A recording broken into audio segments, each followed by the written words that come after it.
the Denver Nuggets on just Yeah.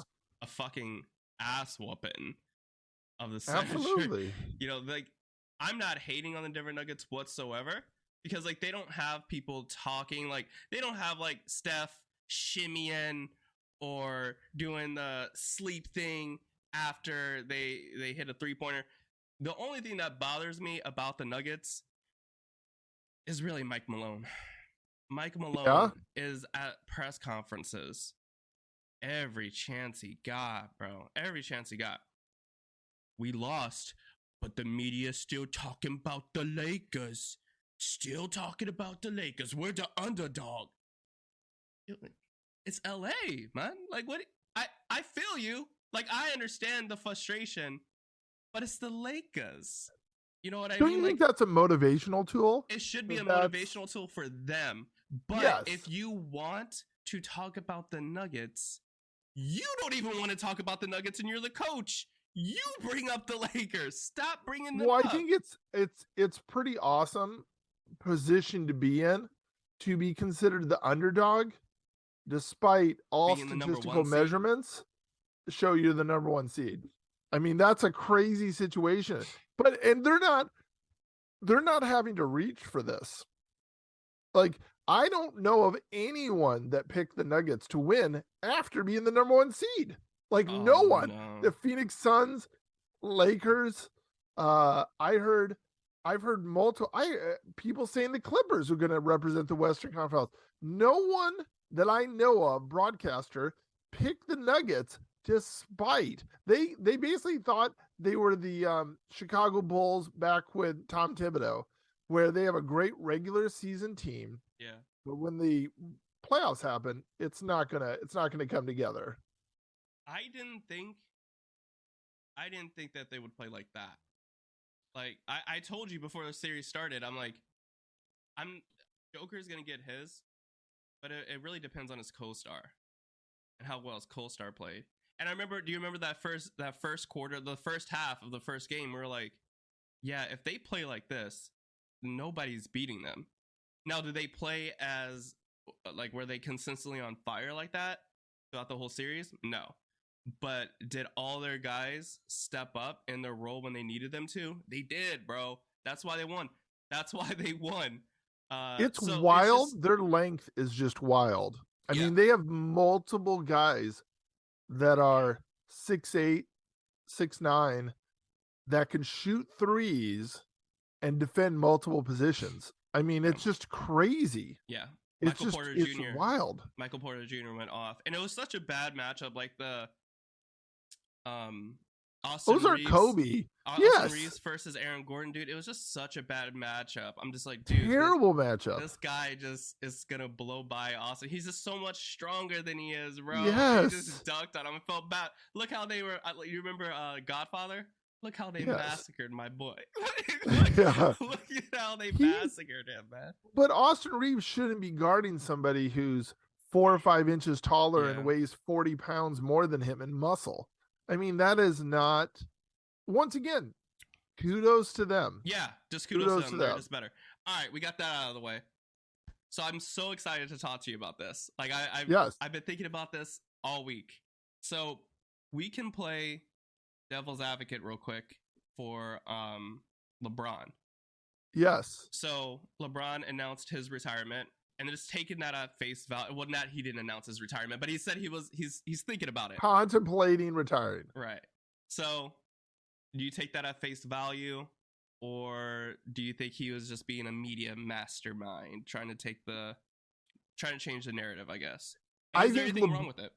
I don't think there's anything wrong with him saying he's contemplating retirement. I don't think anything wrong with that. I also think that when you do what he did, which I think LeBron, part of the reason LeBron has been so durable to play for as many years as he had is I honestly believe LeBron rarely goes at 100%.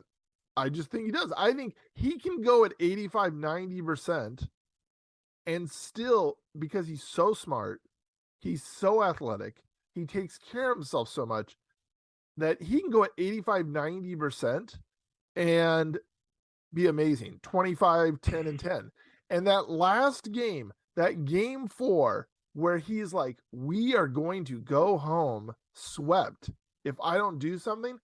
He did everything humanly possible in that first half to put it together, and giving 100%, they were still going to lose and did lose. And I think that was just devastating to him. All of us have, all athletes, doesn't have to be a professional athletes, but all athletes have played a pickup game, a high school game, intramural game, where they give 89% and they're not that frustrated. They're like, hey, I'm just going to try pretty hard, but it's no big deal. And then they start diving on the ground. They start feeling like they're going to puke. They're trying so hard to win. And then something frustrating happens and they snap. That's a natural thing. That's a natural thing. And I think that's just what LeBron did. Once he got home, cooled down. I think he's fine. Also, I think from master strategists, you mentioned manipulating the media. I think he's preparing the LA media for him to leave LA before his career's over. And I'll tell you why, because he can't control his son being drafted, where he gets drafted.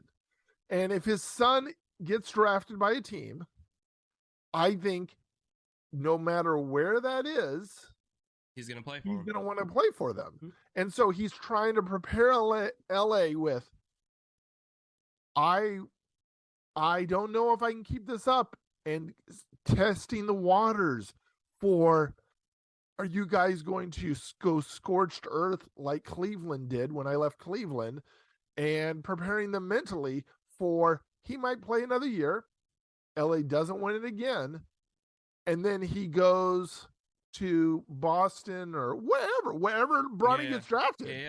That's a real thing. That's a real thing. It also depends on if Bronny's a lottery pick too. Like, it depends on if he's like that top 10 pick or he's underneath it. You know, the Lakers will have a pick, you know, maybe they draft him in the second round, but I don't know. Do you think so? That's a good question. So could you foresee a situation where Bronny would not have been drafted, but a NBA team drafts him just with the intent of pressuring LeBron to come to their team? But so with that being said, what if Bronny gets picked like 4th because a team knows they can get LeBron with them? That's just wild. I don't think so. I don't think the team's going to do something like that for a 39, 40-year-old. You know what I'm saying? You're telling me the New York Knicks would not draft except the Knicks.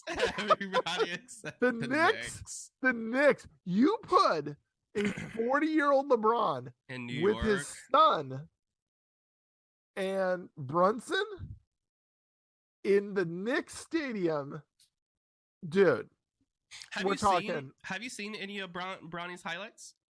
Yes. Against that talent, he has a really good jump shot. I think he can really create space, but dude, mark my words, his youngest son, Bryce, is going to be really good. He's like 6'4". He's a lengthy guy.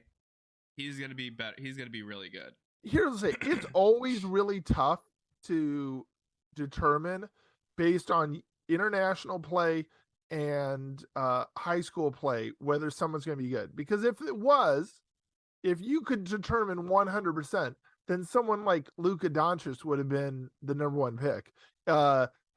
Joker wouldn't have been drafted in the second round. I'm not saying Hall of Fame. You know what I mean? Yeah, I'm not saying Hall of Famer. But I'm just saying, like, I could tell that this kid is probably they're gonna go to the NBA. Like, they look like players, so they're gonna go to the NBA. So question, do you think that Bronny's NBA draft status, where he gets drafted, is impacted by the belief that LeBron will follow?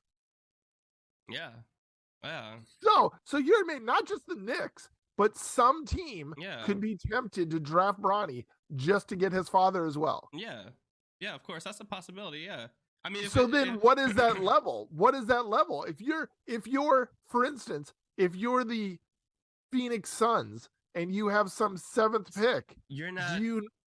It just depends on how talented he is. Like, you're not gonna spend. First off, number one, 1 through 5 is you have to do some serious tanking. Yes. So you're just not going to tank to get a kid who might be a good role player and a 40-year-old guy who is one ankle broke away from retiring. You're not. That's true. Nobody's smart in a front office to do that. But I think it would be silly to say that he's LeBron's son, and LeBron already said that he would play for any team. Like, that's gonna have an impact. So it's just like, what if there's an Oklahoma City Thunder? That'd be hilarious. That'd be awful. Awful. So awful. Do you know they're doing NIL deals now, right? Yes. So I remember when Bronny got his, and people were like, "It's just not about the skill anymore. It's his name." First off, he's a good player. Like, he's all McDonald's, all American. He's an all-American basketball player. But people are like failing to realize Nike isn't in the business of just giving you a deal because you're really good. You have to be able to get eyeballs onto the product. They're in the business of marketing. Okay, he's one of the biggest names in the world because of his last name. That's the way marketing works, guys. I don't know what Giannis is. Listen, Jared Payton got multiple tryouts in the NFL. There is at least a minimum. I love Jared, by the way, but there's at least probably some connection that his father was Walter Payton, that he got tryouts that he normally wouldn't have got it. Giannis Antetokounmpo, his brother is on the Milwaukee Bucks, like the 14th player. Yeah, his brother was on the Lakers. His brother was on the Lakers when we won the 2020 title. Yeah. Is he still in the NBA because his brother, did he have an NBA contract because his brother was on the team and they're like, yeah, we'll pay him some money. Yeah. So now I don't want to discredit. It's just very tough for Bronny because I know what like Jordan's sons faced, and they were very good in high school and then mediocre in college. Very mediocre in college. Very mediocre. Except for, and this is just fun. I'm not trying to cut you off. No, it's fine. It's just funny. The youngest ones seem to just do really well. Marcus Jordan played for like Florida State. He was a quick guard, man. He was good. But dude, I'm telling you, the NBA is a whole other thing. I have, in another life, I was an NBA recruiter because I remember watching. My uncle took me to the Las Vegas Summer League, and I remember my brother and my uncle, like, they were falling asleep watching these guys, but we got to see Andre Bayani play. Okay. And we got to see Brandon Roy. And I was like, dude, this guy's gonna be fucking good, right? But I told Tara, like, when we were watching like Lonzo and LaMelo, I'm like, dude, LaMelo's gonna be better than all of them. Like, he's really quick. He can handle the ball. I mean, and look at him now. You know, he has a shoe deal. So all I'm saying is, Jordan's kids, it's unfortunate, but Marcus was at least decent. Don't you think that there has to be a certain amount of hunger that's very difficult to achieve when you have access to hundreds of millions of dollars?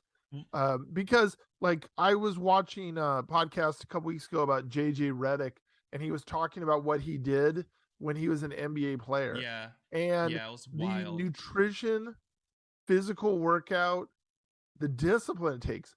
Dude, if you have $100 million at your fingertips, you never had to work for anything. You're not. Yeah, you're not going to put that level of effort. Yeah.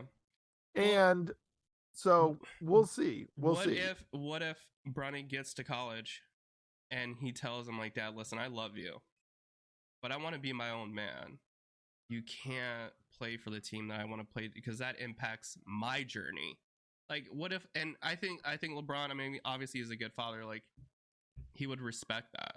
You know what I mean? So don't you think it's very realistic that Bronny goes to college and he averages 10 points a game and he ends up being just a walk-on for the Lakers, like he's the 14th guy on the bench? That's a very realistic possibility. Yeah, of course. You know, I mean, Austin where Reeves was undrafted. So Austin Reeves was undrafted, and he was going to get drafted by a team, and he was like, nah, I'm going to go to the Lakers.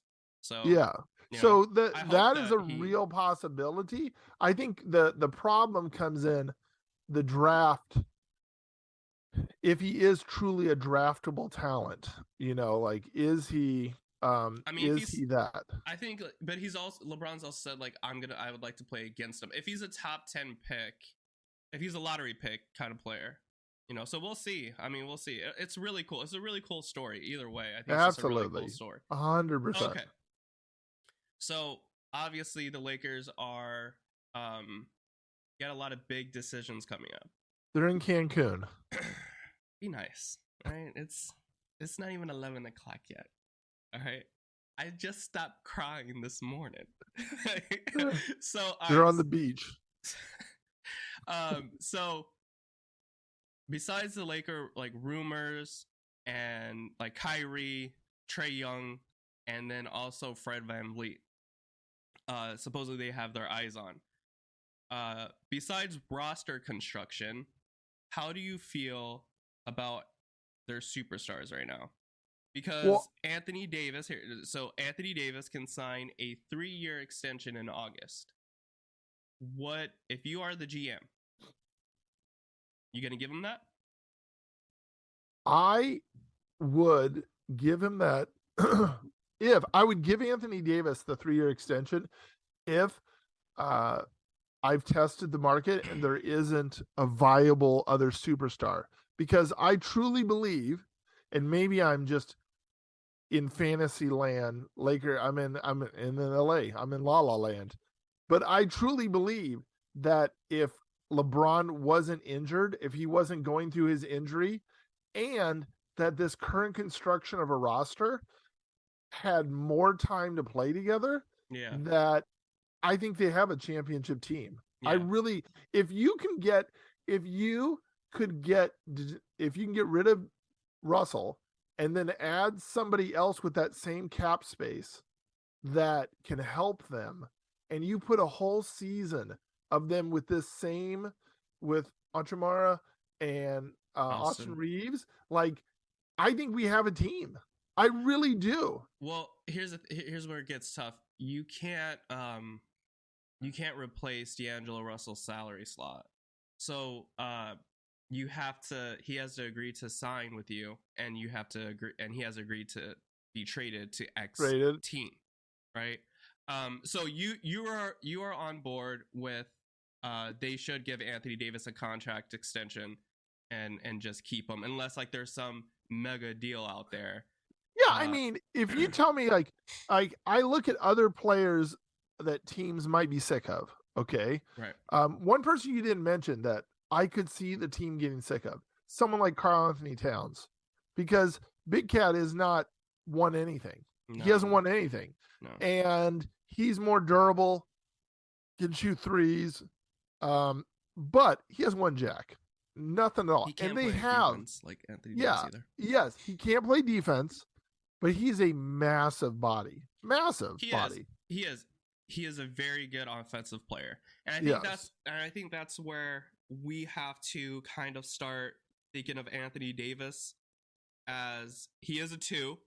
I think when the Lakers traded for him, we thought we were getting a 1A, right? Yes. And he's just not that, man. He is a top 3 defensive player in the NBA. And he's very streaky with his scoring these days. So the reason why the Lakers are even looking at these guards, because LeBron can't take on the scoring load, and they're looking at guys like Kyrie and all these other playmakers, is because Anthony Davis can't do that either. They know that. So that's why they want another, shooting guard like Dame Lillard, something like that. I know I've been very critical of Anthony Davis in the last 2 years.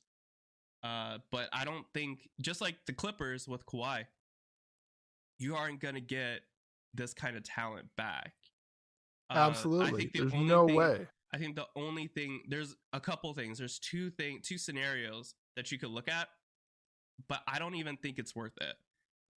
You could trade Anthony Davis and the 17th pick that they have in the draft this year for Miles Turner and Buddy Hield. And that takes care of your shooting. And Miles Turner can shoot. He's a big body, 7'1", and he can play defense. I just don't think the Lakers do that. I don't think that's worthwhile enough. Now, something that's kind of interesting, because like you said, right? Like, I'll trade your headache for my headache. Zach LaVine, 26-year-old from LA, AD's from Chicago. Do you trade Zach LaVine for Anthony Davis? And that gives LA a guard who can clearly score. And then you try to replace what Anthony Davis does with other centers, other defensive players.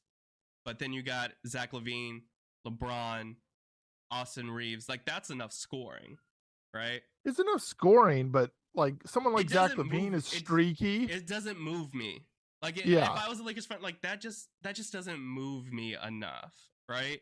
So yes. I think the moral of the story here is, like, it's a conversation I think that does need to be had by somebody in the front office. Like, it is a conversation, but it really has to move me in order to do this. So for people that watch this, they obviously know that Joel is a diehard Lakers fan. And what happens when you're so convincing as like a Lakers simp is that you slowly slide in things that aren't facts, but just slide them in and then don't get called out for them. So if you notice, like 3 minutes ago, Joel said that Anthony Davis is a top 3 defensive player in the NBA. And I just want to point out, what stat other than your personal opinion are you basing top 3 in the playoffs? He led the league in rebound. He led all teams in rebounds and block shots. Dude, okay, so you're basing it on 1 year, 1 playoff thing, because the regular season he's not anywhere. No, of course. I don't think he's dude. And top 3. I mean, he had a good block. I think he had very good. He led the NBA in block shots. They had to switch Joker off of him in the playoffs. Yeah, getting cooked by the 2-time MVP is nothing to be like upset about. I'm just saying, like, if we're saying top 3 defensive player, yes, Craig, his performance was top 3 State Warriors, this year. Their whole game plan was centered around Anthony Davis. If I were to ask you, for that, based on defensive rating in the regular season, who was the best defensive player? No. Listen. Obviously, Anthony Davis didn't play enough. Like, he didn't play enough to even get considered. And it was Jared Jackson who got Defensive Player of the Year. Do you think Jared Jackson, the way Jared Jackson played in that series, is a better defensive player that made an impact for the Memphis Grizzlies the way that AD did? You watched the series. So you're saying when you said top 3, you were referring to he was a top 3 defensive player this year in the playoffs. In the playoffs, yeah. All right, I'll agree with that. I'll accept that statement. I thought you were just trying to say he was a top 3 defense player in the NBA. I mean, he's a top 3 defensive talent, yeah. In general, yeah. Okay, talent. That's fair. Can you name 3 centers that can do what Anthony Davis does in the NBA? Oh, now we're talking about positions. See, you slid it. You went from defensive players to position. That was smart. You thought you had me. That's what it was. I definitely. I would take Giannis. Giannis is definitely a better defensive player. I mean, that's absolutely. Yeah. You take Giannis? Okay. Giannis got knocked down in the first round by an A seed. But yeah, he makes such an impact. He makes such an impact. No, Craig, you're right. He and in that series, he guarded Jimmy Butler so many times. Like, he really did. He stepped up, did he not? No, he never guarded Jimmy Butler, their best player. Anthony Davis switched on Ja Morant, Steph Curry. He's out there guarding them. But you're right. Go ahead. So you're basing it once again. You moved the goalpost so many times in that statement. I'm not. Like, whoo. So wait, Craig, I will accept your statement. I will accept. All that matters is the playoffs. All that matters is the playoffs. The regular season don't matter. How did Jordan get brought up in this conversation now? Because oh my God. It is your personality. It is your personality. Listen, all that matters. No, you're not going to do this. All that matters is the playoffs. That's all that matters, right? No, absolutely not. I disagree with that wholeheartedly. Okay. Wholeheartedly. But in all seriousness, Giannis is an amazing defensive player, of course. Yes, he is amazing. Okay, I'll accept. He's way more durable. But that's why I said top 3. Top 3 this year in the playoffs. Yes. You just left out that end part. I'm not taking Rudy Gobert over Anthony Davis.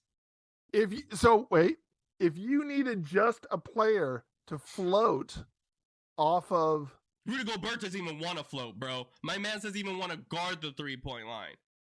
That's true. Minnesota got fucking why do you robbed. think? That's a good question. Hold on. Okay. So I gotta send you the invite. All right, cool. So did you want to tell me any other centers that are the better defenders than Anthony Davis? Yeah, absolutely. Good. I'd take Joel Embiid over Anthony Davis. Hell no, I'm not taking Joel Embiid. Joel Embiid, I would take him over. I would base. The guy, he had 2 points in the game 6. Wait a second. Are we talking Boston. about what? So his offensive points are why you don't think he's as good a defensive player? No, they lost. They lost on their home floor. Oh, so it's the playoffs. It's success in the playoffs. Yeah, it is success. Listen, Joel Jordan. Jordan. That's all that matters. 6 for 6. 6 for 6. That's all that matters. That's all that matters. So by your stretch, right? That's fine. So you're gonna take. So in your opinion, you're gonna take Giannis, Joel Embiid, and then who's the third one? I mean, here's the thing. We're going by centers. I would probably say center power forwards. Yeah. I would say Anthony Davis is third. I would. I don't that's even my have opinion. a problem saying like Jared Jackson is probably 4 because he is a defensive player of the year. But what is Jared Jackson? What position does he play exactly? Dude, it's the NBA now. Like I know. That's what I'm Really saying. I'm like, is he a small forward? No. He's a forward. He's a forward center. He won Defensive Player of the Year. I don't think Rudy Gobert is even in the conversation because he got exposed this year. Karl Anthony Towns can't play defense. And then after that, you really don't have anything. So this is a pretty interesting stat right here. Let's test your knowledge here. So if I was to say the top 5 people in blocks for this year, okay, top 5 in the NBA were Nick Claxton, Joel Embiid, Evan Mobley, Kristaps Porzingis, and Rudy Gobert. So I just said 4 of the 5. Who do you think was number 2 in blocks? I would never have guessed this. Brook Lopez. Yes. Good job, brother. That's like, dude, Brook Lopez, 2.5 blocks a game? Yeah. Wow. Yeah. So you team him up with fucking Giannis Antetokounmpo? Exactly. So as far as defensive rating, which that's always the hard part of it. You know, in the NFL, we have sacks and interceptions, tackles for loss. We have these clear stats. In the NBA, it's difficult because you could be a player who is surrounded by great defensive players and your defensive rating is really good because everyone else is doing really good. I think it's weird. What's the game of football is just so different. Yes, absolutely. Because a defensive player, you sack a quarterback a couple times, that makes a fucking difference in the game. So if you look at defensive rating, who of these players do you think is a bad defender that you think shouldn't be ranked so high? This is based on points that their opponent scores per 48 minutes. There's Giannis, Jared Allen, Evan Mobley, Nicholas Claxton, Joel Embiid, Claxton, sorry, Brook Lopez, Rudy Gobert, the Joker, Vukovic, Jason Tatum. That's just stats. I'm just reading stats. Okay, first off, Nick Claxton plays for the Brooklyn Nets, and he's like what 6'9" and weighs. He's a skinny guy. He ain't guarding the best players out there. So it says he averaged 2.5 blocks a game. Is that real? Yeah, probably. I don't know. He's a lengthy guy. No, I'm taking him off. Vujicic, the slow guard, the slow center for the Bulls. Oh yeah. Hell no, he can't stop a fucking nosebleed. No, I'm just saying the stats. Those guys, those two I'm taking off. But I understand Anthony Davis hasn't played a full season. You know what I mean? So he's not going to get that kind of credit. But also, when he's on the court versus when he's off the court, the Lakers' defensive rating is way higher when he's on the court. Yeah. To your point, it is difficult in the regular season because the regular season of the NBA is so long. I mean, you watch these series, man. He went up against, I mean, he's one of the best defenders. The level in the playoffs goes up so extensive. All right, go ahead. Next subject. Sorry, apologize. I went on a total sideways there. No, that's funny. No, it's funny. You thought I was just gonna back down? Hell no! I know what I'm talking about. This ain't football. I mean, we came to an agreement. He's top 3 defensive player in the Lakers in the playoffs. In the playoffs, he was on the Lakers. On the Lakers. Okay. I'm joking. You know, it's funny. Craig wants you to believe he's such a big fan of Jokic. This motherfucker never was like during all season. I can't even pronounce his name. Never once said, "Hey Joel, you watching Denver play tonight?" Fuck no. I can't even pronounce his name. I got to be honest. I don't even. Nikola Jokic. No. I am definitely an NBA playoff fan. Yeah. I am not I ain't watching the regular season game because they don't play as hard. Dude, if you turn off the titles, I swear to God, if you turn off the titles and let me watch 10 minutes of a game, I can tell you whether it's a regular season or a playoff game. I'm not insulting the NBA. That's just what the Heat Celtics game last night, that was insane. Yeah. I mean, they were so intense. Game 72 in the NBA is not looking like that. That is a whole nother level of people are dying to win this game. They were in each other's grill. I thought I was kind of alone when I say that I like the NBA better than the NFL. And Stephen A. Smith was on, I think, Jimmy Fallon or something a couple weeks ago, and he said he loves basketball more than the NFL too. Obviously, the NFL is way more popular, but he said there's nothing like the NBA, and I felt so much closer to him because I feel like an outcast when I say that. Oh, there's millions of people that love the NBA more. One. Well, I haven't met one. I think. But we also live in the Midwest, and in the Midwest, we live in the Midwest.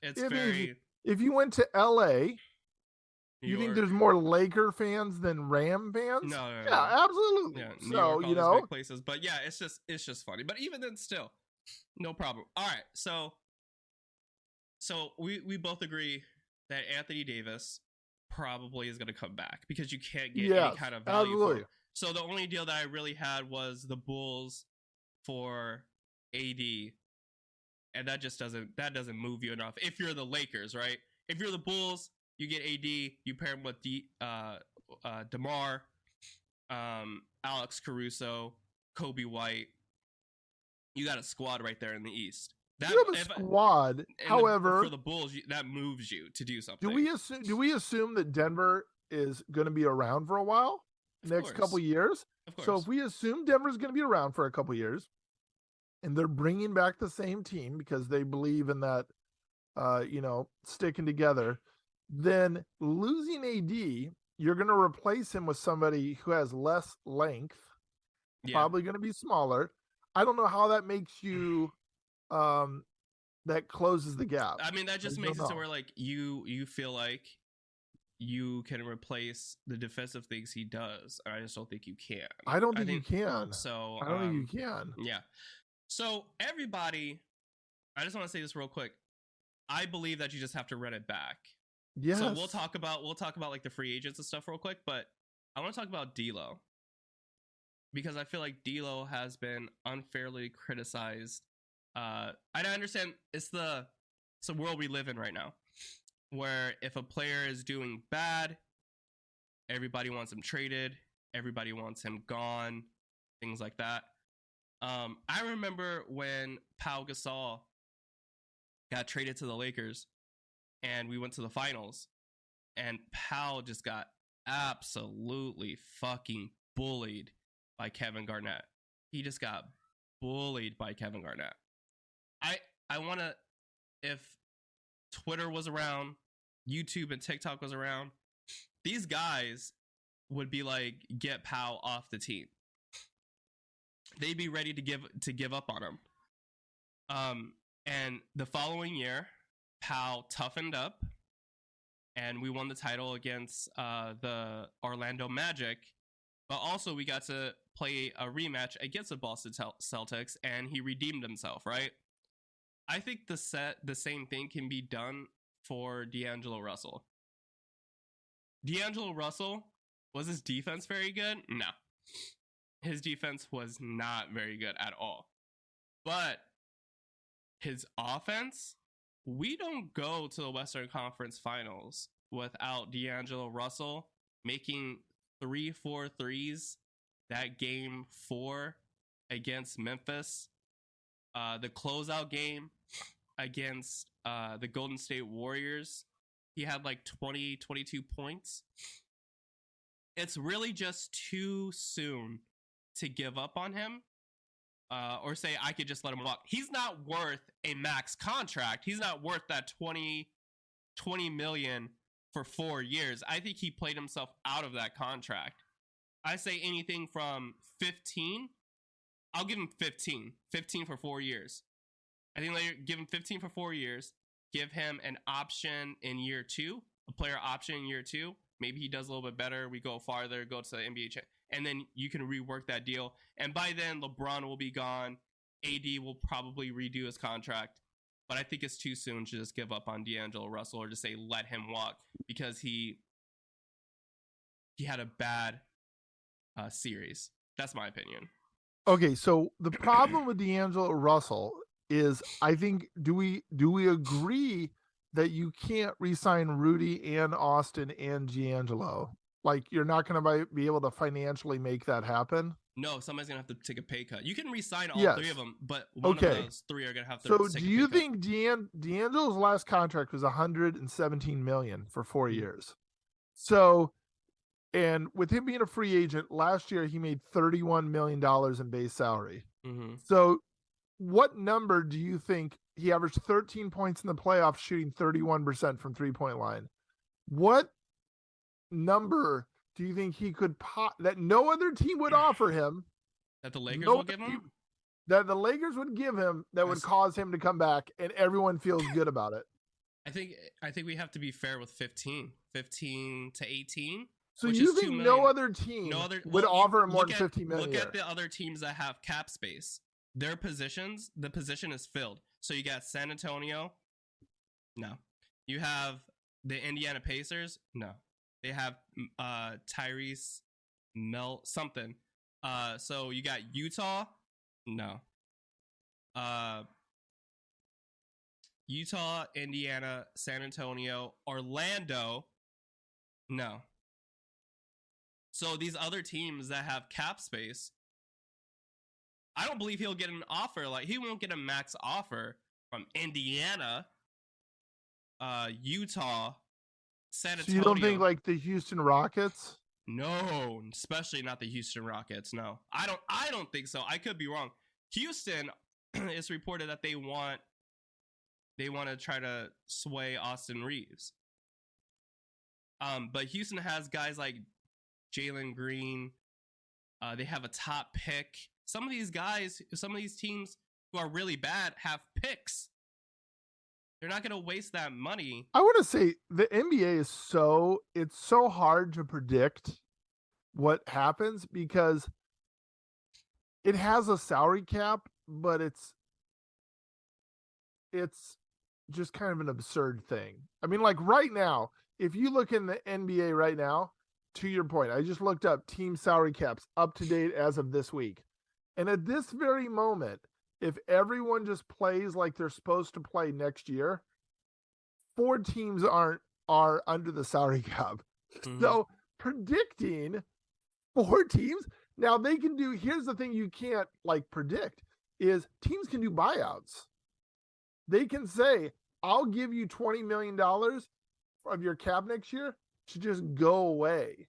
And then it frees up salary cap space and you still X have doesn't to count. No, but it doesn't free up cap space though. Like you still have to pay half of that. So like that's one of the reasons why the Lakers didn't just release Westbrook, because he was owed $37 million. And if you released him, it would count 15 million towards your cap. So that's one of the reasons why. And also if you sign D'Lo, you just can't release him 6 months later if you made a bad decision. You know what I mean? So yeah, no, I understand. I just the rules on what they can do, because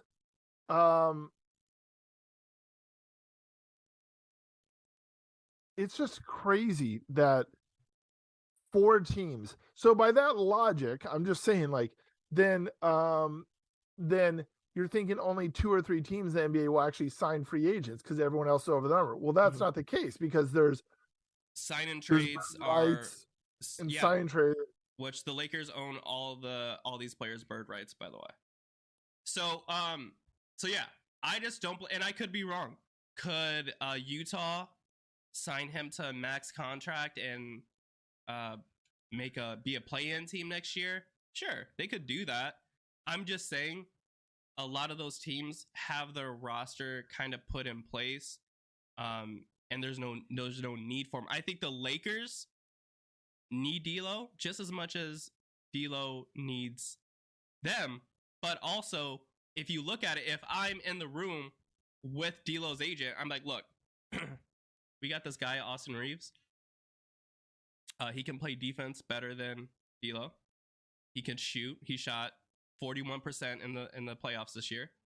He averaged 13, 14 points, and he's a second-year guy.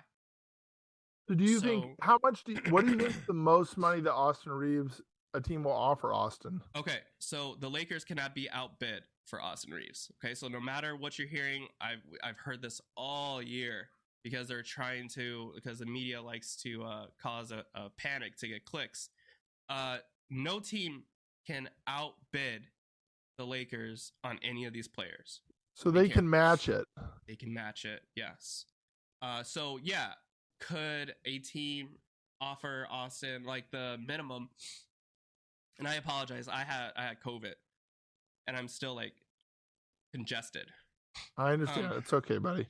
So could these teams, like the minimum is around 12 your first 2 years, right? Your first 2 years is like the lowest of your contract. And then after that, you could go anywhere from 15 to 18 million. I think that a team like San Antonio will offer Austin Reeves that 18, but the Lakers are going to match it. If the Lakers weren't interested in giving Austin Reeves the max amount of money they can, they would have traded him for Kyrie when that time was up.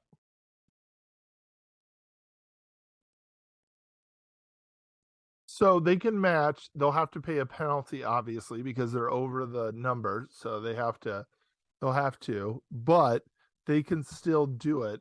But with the D'Angelo Russell, I mean, logic would tell you no one's going to offer Austin Reeves $30 million a year. That no one's going to do that. So they could possibly get Rudy and Austin Reeves back and just lose D'Angelo Russell and just basically make a flip there. Yeah. I just can't fathom. D'Angelo Russell's only 27 and still has on his resume multiple 20+ point seasons. So I can't fathom another team. I understand the pay cut, but like 15 million, I mean, have his pay cut in half. I mean, it could. I mean, we've seen in the NBA team players get their pay cut by 90%. Yeah, You I think know, he they were played on pace himself. for 100. I think he played himself out of a contract in the Yeah, I Western don't Conference disagree. in the Western Conference Finals. But also, like, you're playing in LA, man. You can make up some of that money with brand Yes, endorsements. You know what I mean? So the absolutely. problem, I mean, like you said, he's taking half. He's taking a pay cut for sure. But what are other teams going to offer him? Are other teams going to offer him? If we offer him 15 million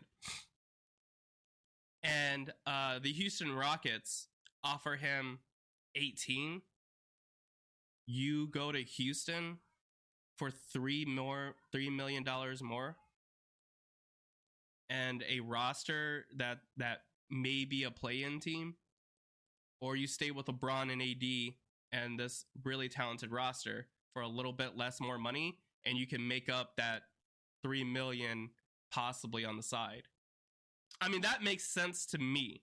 But, you know, maybe these other teams offer him that $22 million. I just don't see it. I just don't think any other team has a need for it. I just don't. So you know what's crazy about that? This, once again, this is just the way it is.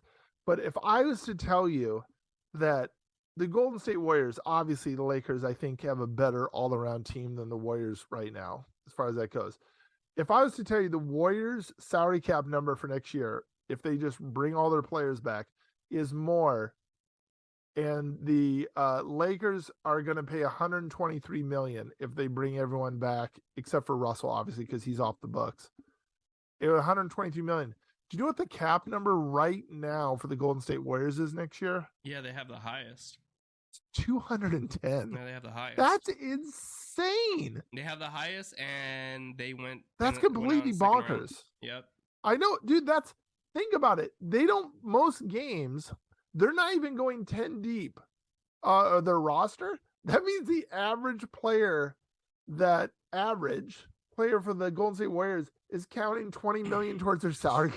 I mean, it's one player. It's insane. Jordan Poole got signed to 20 million a year. He's making over $100 million, and just he crazy. was unplayable. See, that's what I'm saying. Yeah. Like, yeah. But they have chemistry and stuff going on. That's like the issue. Like, Jordan Poole shouldn't be coming off the bench. He should be starting. And the problem is you have Clay, you have Draymond, and you have Steph Curry, and the OGs are kind of like taking up his minutes and his shots. So, so we agree. We agree. You probably just run it back. Maybe I think we have a great team. I think the reason the Nuggets beat us was LeBron's injury and the chemistry. As much as the Lakers played, they didn't play 2 seasons together. They barely played 30 games together. And the games were very close. You were a LeBron 3-pointer away from the first game for tying it. The second game, you were up by 10 points in the third quarter. The third game was kind of a blowout. And then the fourth game, it came down to a shot. So it was a very competitive. Yes. It was a very competitive series. Also, the Lakers have a thing called it's like the mil temp, something like that. So like it gives you the ability to sign a player mid-tier exemption. Yeah, so you can sign a player for 12 million. That's what they used on Lonnie Walker this year. Brooke Lopez will be a free agent. Vujic will be a free agent. So I think that they'll use that on a center for next year. Do you feel like they should trade for Kyrie Irving? This will be the last thing. Do you think they should trade for Kyrie Irving, Trae Young, Fred VanVleet? What is your opinion on that? Absolutely not. You're going to pay a top dollar for all those players that I don't think you're going to get. There's only one basketball, and those people all have some glaring holes in the thing. Glaring holes. And I think you have the team. Yeah. I think you have the team. The Kyrie Irving thing is just it's overblown. It's like, so overblown. He doesn't play defense. Yeah, consistently. He depending on what the rainforest is going through, what war is going on, he might need a break. I just don't think it's worth it. He's a headache. He's an absolute headache. Trae Young, while a really good scorer and he's young, I don't think our problem was scoring. It was defense. You know what I mean? Yes. And to be honest, like I said, I'd much rather have D'Lo than both those guys right now. You know, I think we need length to defend. You know, it's a copycat league. And if you look at Boston, yeah, you look at Miami from a defensive standpoint, and you look at Denver, they have great length. Yeah. I mean, they're not undersized. Van Fleet is not going to make you taller. Kyrie is not going to make you a better defensive team. Well, also, the NBA has changed. Like, if you look at top-heavy teams, if you look at Phoenix, you know, their 2 best players scored like 30 points each. Yes. You know, 60 points isn't enough to win you a playoff game. Exactly. You really need depth these days. And I know the Lakers are sluts for superstars. Like they've always have been hoes for superstars. This is the way it is. Hopefully, with what happened with Westbrook, I think they maybe changed their opinion and views and stuff like that. So yeah, I don't want any one of those guys. No, I think it's tough because, I mean, honestly, the Cowboys, the Yankees, and the Lakers, I kind of put all in that same category where they want to make the splashy thing. That's why the Cowboys right now we're saying, we think DeAndre Hopkins is going to go to them. And they look at DeAndre Hopkins from 3 years ago. They're not looking at the guy who had 700 yards and got suspended for PEDs last year. They're looking at the guy. I was actually going to talk to you. That's a really good segue. Yeah, so that's what the Lakers to the casuals. It's the casuals. When you're the LA Lakers, you have X amount of million Joel Hendrickses out there, okay? Mm-hmm. But you also have several million casuals that don't know 90% of the league, but they know Kyrie Irving. Yeah. They remember hearing that name. And so they're the ones that pressure teams to go, what's the big splash? Yeah. What's the big splash? But that's why GMs have to be vigilant and go, what's the smart play? What's the smart to do that? You know, somebody we didn't mention is Damian Lillard. Yes. Would you do all of that for Damian Lillard? And I think that's a bigger conversation. That's a really tough question. I think that's a gamble I think you have to take. Like that amount of scoring for a guy who has the range of Steph Curry and he can really score with AD and LeBron, I think that's the conversation. More than I believe. If you keep AD and LeBron, then I think that's something. But if in any way you trade and get smaller, and then add him, there's still just one basketball, and you're limiting yourself. Yeah, you're limiting yourself on depth. Yes. Which is the biggest thing. Yes. So yeah, no, but I agree on that. All right, last thing. I wanted to talk to you about DeAndre Hopkins. Hopkins, yeah. He got released. And I'm just a football casual. I just watch for fun. Would you be not scared, but worried about a team like the Chiefs picking him up? I mean, I wouldn't be scared of the Chiefs picking him up, but I would use profanity in my head of like, are we serious? Yeah. Is this ridiculous? Yeah. Because they're so loaded. I mean, they're so loaded on offense, and they have a generational gifted quarterback. Are they loaded, or they just have on offense? Or do they have just a really good quarterback? Because Travis Kelce? No, the one who left. Tyreek Hill. Tyreek Hill. I think a lot of people were saying, well, he has Tyreek Hill. He has Travis Kelce. Like, he has all these weapons. And you see, he still performed without the greatest right. He needs a weapon now. Like, you know what I'm saying? Yes. Like, he needs a good player. So I don't fault him for having Travis Kelce. But everything else around him on offense, and you just let me know, because I'm on the outside looking in. I would say these other it's guys the like combination of everything. So it's Andy Reid with, it's talent, team, and then the personnel around you. And that's what the thing about the NFL is, that the difference between NFL and NBA. LeBron James could have been drafted by any team in the NFL, in the NBA, and he would, if LeBron James is drafted by the Memphis Grizzlies, he's a Hall of Famer and going to go down as a top 10 greatest NBA player of all time. That's going to happen no matter what. If Tom Brady got drafted by the Seattle Seahawks, he's not probably going to go down as the GOAT. It was the combination of everything. It's the combination of even him going to the Bucks, even him going to Tampa Bay. Well, he went to the Bucks in year 21, right, and they put an all-star cast around him, and they basically had a great team that was just missing this, and they allow, the NFL is just different. So like people talked about the Mitch Trubisky, Pat Mahomes thing. Right. If the Bears would have drafted Pat Mahomes instead, they would have been better, obviously. Yeah. But would Pat Mahomes be what we see out there right now? No, because Andy Reid is the coach. Andy Reid is the genius that calls the plays. Cole Kmet is not Travis Kelce. Tyreek Hill, there's no one on the Bears receiving corps that is Tyreek Hill. I agree that like coaching and all that stuff matters, but you still have to have the player. Like, that's why Andy Reid. Did Andy Reid win a Super Bowl before? And I don't know. So he went with the Eagles. Okay. To the Super Bowl with Donovan McNabb. Okay.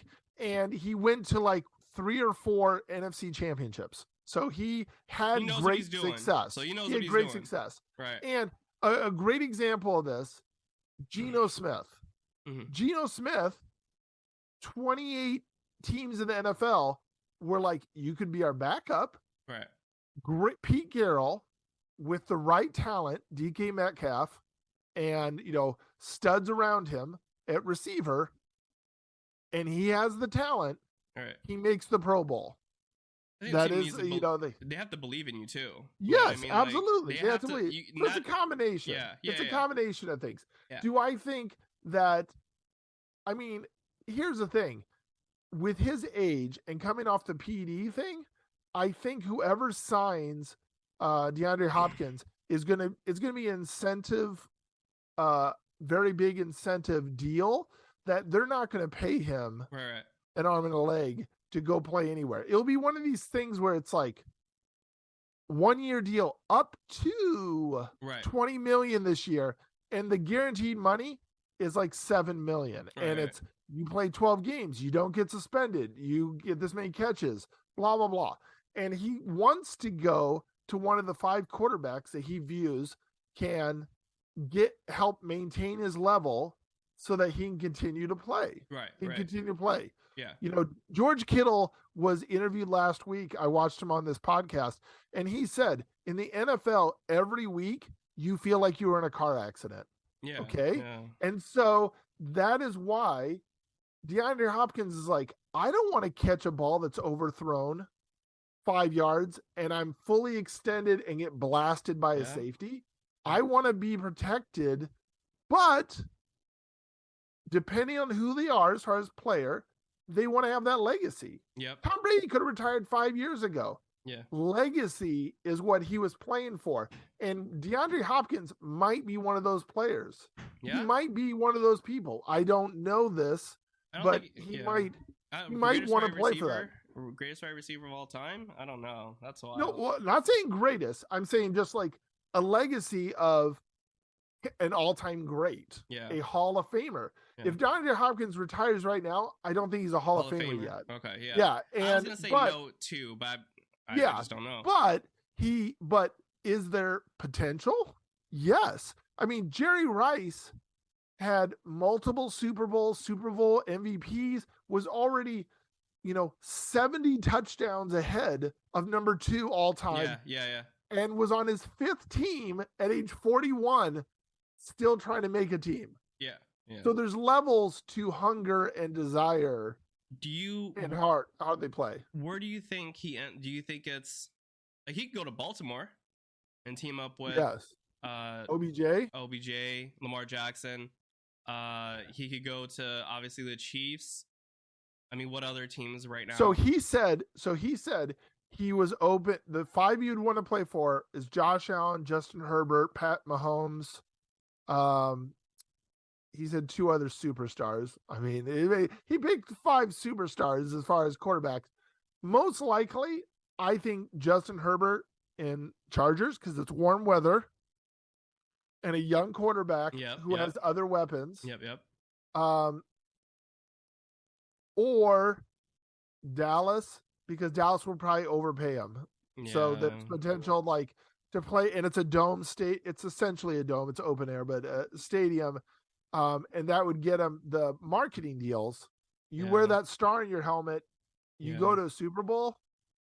Yeah. The problem with Dallas is they don't really have any discipline. You know what I mean? No. Like when I watch them, they don't have like you go to Andy Reid. I'm very confident Andy Reid is going to be like, hey, listen. Yes. We won without you. Okay? You can't come in here and fuck it up. Yes, right? Absolutely. But you go to a place like if you go to Dallas, Baltimore, it's not that way. It's not that way at all. Like they're kind of desperate for something. Well, the problem with Baltimore that I think OBJ is going to have a problem with is that with their run-heavy offense, I've heard Lamar say, I'm going to be the first quarterback to throw for 6,000 yards. And that was just an idiotic statement to make. I think they're going to continue to be a run-heavy offense. And if you're a wide receiver there, you have to block. And if you're a wide receiver and you block aggressively, that's wear and tear. That you essentially get no praise for. Michael Irvin was one of the greatest blockers of all time at wide receiver. Mm-hmm. And people talk about it. I can't remember what announcer said it, but they go, every 50-yard run in the NFL, if you watch the tape back, a wide receiver made a great block. Because when you get downfield, the cornerback is going to chase you down. Most cornerbacks are faster than the running back. They're going to chase you down. How do they not chase you down? Because they just got pancaked by Mike Irvin. That thing. So you go to Baltimore, Lamar Jackson they still have the giant at tight end, Mark Edwards. They're going to, I can't fathom. I know they're bringing someone else in. I would be in shock if Lamar starts being a pass heavy quarterback. I'd be in shock. Yeah. If he plays, I love Lamar Jackson. So entertaining to watch. I just would be in shock. Yeah. I would be he's never thrown for 4,000 yards. So him thinking he's going to get OBJ off of 2 knee surgeries and now throw for 6,000 is very true. It's very true. No, it's so very true. That is. Like I said, I remember Tara. She doesn't watch football that much. Yeah. So when she was watching it with me, we were watching Lamar Jackson do his MVP season. Just so much fun to watch. Fucking so much fun. Shaking everybody like it's the NBA. And she had a look at her face purely amazed. I think that's what's special about some players, being able to generate that kind of joy or shock on somebody who doesn't even watch it, who doesn't even watch. Yes, that's remarkable. Justin Fields, who is the most likely like Lamar Jackson.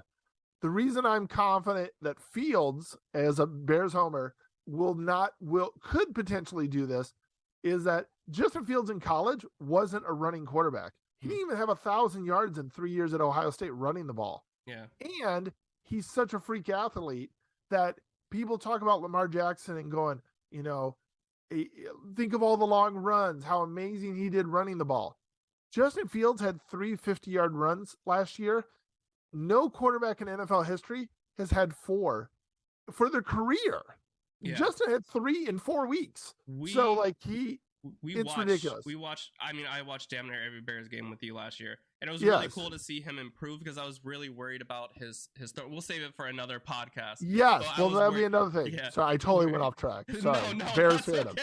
I'm dreaming about Justin. Dude, I love that first game, man. They won against the 49ers, and it was raining. And they all slid, and Justin Fields was like, I love that. I love Justin Fields. Maybe we can go see him play. I'd lose my fucking mind. So Yes. yeah. All right. So I appreciate you coming on, brother, and talking to me about all these topics. We covered so much. So I was really looking forward to it. Thank you for talking with me. Later, brother. Later.